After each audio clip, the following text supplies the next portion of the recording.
Bismillahirrahmanirrahim. Assalamualaikum warahmatullahi wabarakatuh. Alhamdulillahirrahmanirrahim. Wassalatu wassalamu ala asrofil anbiya wal mursalin wa ala alihi washabihi ajmain amma ba'du. Baiklah, pada kesempatan kali ini saya akan membahas sedikit tentang materi arus perpindahan dan gaya gerak listrik imbas pada buku Medan Elektromagnetika seri buku Skaum pada bab 12. Sebelum kita masuk ke pembahasan selanjutnya, izinkan saya memperkenalkan diri terlebih dahulu. Nama saya Rizky Sobirin Hutagalung, NIM 180150119, kelas A4. Baiklah, langsung saja kita ke pembahasannya. Pada materi bab 12 yang berjudul Arus Perpindahan dan Gaya Gerak Listrik Imbas, ada 5 subbab. Yang pertama itu arus perpindahan, yang kedua perbandingan JC terhadap JD, yang ketiga hukum Faraday, yang keempat penghantar yang bergerak ke dalam medan yang tak bergantung waktu, yang kelima penghantar yang bergerak dalam medan yang berubah. Langsung saja yang pertama, arus perpindahan. Rapat arus yang ditimbulkan oleh gerakan muatan-muatan sebenarnya seperti elektron, proton, dan ion-ion yang dinamakan arus konduksi dinyatakan dengan JC. Jelaslah bahwa sekiranya divergensi kali H sama dengan JC, maka persamaan yang berlaku untuk medan yang berubah dengan waktu, divergensi JC sama dengan divergensi dikali divergensi kali H sama dengan 0. Tetapi ini tidak sesuai dengan persamaan kontinuitas, yang mana divergensi JC sama dengan min diferensial P per dt. Maka persamaan James-Clerk-Maxwell yang mempostulatkan bahwa divergensi dikali H sama dengan JC ditambah JD. Maka rapat arus perpindahan JD didefinisikan sebagai JD sama dengan diferensial D per dt. Dengan ditambahkannya arus perpindahan kepada arus konduksi, sehingga persamaan kontinuitas sesungguhnya divergensi JC sama dengan divergensi dikali divergensi kali H dikurang divergensi JD sama dengan 0 dikurang divergensi diferensial D per dt sama dengan minus diferensial P per dt dikali divergensi dikali D sama dengan minus diferensial P per dt, di mana telah kita pakai diferensial dikali divergensi sama dengan rho.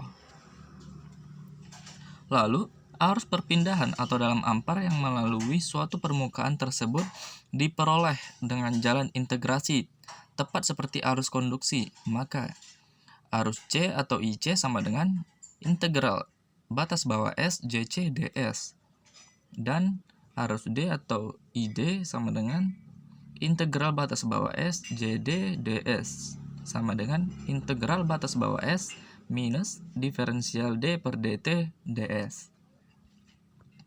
Yang berikutnya ada perbandingan JC terhadap JD. Beberapa bahan tidak merupakan penghantar yang baik ataupun dielektrik yang sempurna, sehingga dapat terjadi arus konduksi dan arus perpindahan. Suatu model dari penghantar buruk atau dielektrik bocor adalah pada gambar di bawah ini. Bisa kita perhatikan gambarnya. Maka kita dapatkan rapat arus totalnya adalah JT sama dengan JC tambah JD sama dengan sigma E ditambah D per dt dikali DE sama dengan sigma E ditambah J omega E.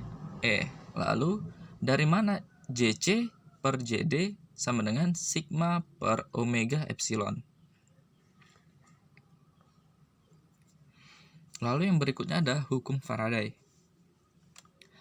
Jika suatu penghantar bergerak dalam medan magnet dengan memotong fluks magnet tersebut, akan terinduksi suatu tegangan dalam penghantar itu. Apabila fluks yang berubah memotong suatu penghantar yang statis akan timbul pada tegangan,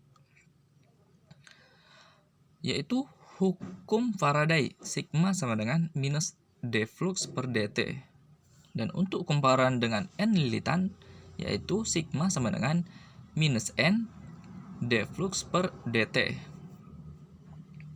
Bila arus listrik dibangkitkan oleh adanya medan E dalam kawat penghantar, maka integrasi E sepanjang kumparan akan menghasilkan GGL sebagai berikut, yaitu sigma sama dengan integral batas bawah L vektor E dl sama dengan minus d flux per dt, dan sigma sama dengan integral batas bawah L vektor E dl sama dengan minus d per dt integral batas bawah S vektor B ds. Tanda negatif dalam hukum Faraday dapat diterangkan dengan menuliskannya kembali dalam bentuk integral.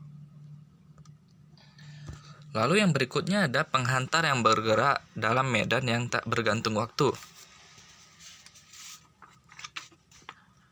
Gaya yang bekerja pada muatan Q yang bergerak dalam kecepatan U dalam medan B yang tetap adalah F sama dengan Q dikali U kali B, yang mana suatu medan listrik atau gerakan atau motional electric field dapat kita definisikan sebagai gaya tersebut persatuan muatan, yang mana EM sama dengan F per Q sama dengan U kali B, atau yang dimaksud dengan medan listrik bergerak.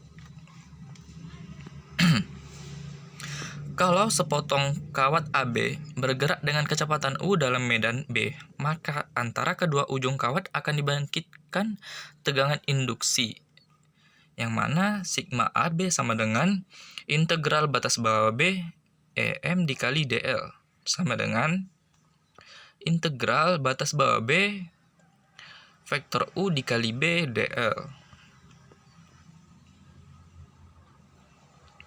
Lalu, jika U dan B saling tegak lurus dan kawat penghantar tegak lurus terhadap keduanya, maka epsilon AB sama dengan B dikali L dikali U. Dan sedangkan untuk rangkaian tertutup, maka sigma integral kontrol U dikali B dl. Lalu yang selanjutnya ada penghantar yang bergerak dalam medan yang berubah. Suatu untaian tertutup penghantar bergerak dalam medan B yang berubah dengan waktu tegangan imbas totalnya. Padanya terdiri dari kontribusi kedua macam sumber perubahan flux itu. Hukum Faraday menjadi V sama dengan minus D per dt integral batas bawah S BDS sama dengan minus integral batas bawah S diferensial B per dt ds ditambah integral kontur U dikali B DI. Suku pertama pada ruas kanan adalah tegangan oleh perubahan B, dengan urutan tersebut tetap di tempatnya. Suku kedua adalah tegangan yang timbul dari gerakan rangkaian itu, dengan B yang tak berubah dengan waktu. Polaritas setiap suku diperoleh dari hukum Lenz yang bersesuaian. Kemudian, kedua suku itu dijumlahkan dengan memperhatikan polaritas tersebut. Maka cukup sekian pembahasan kita pada kali ini. Semoga apa yang saya sampaikan bermanfaat bagi teman-teman semua, dan saya meminta maaf apabila ada kekurangan kata dan kesalahan dalam pengucapan. Wabillahi taufik wal hidayah. Wassalamualaikum warahmatullahi wabarakatuh.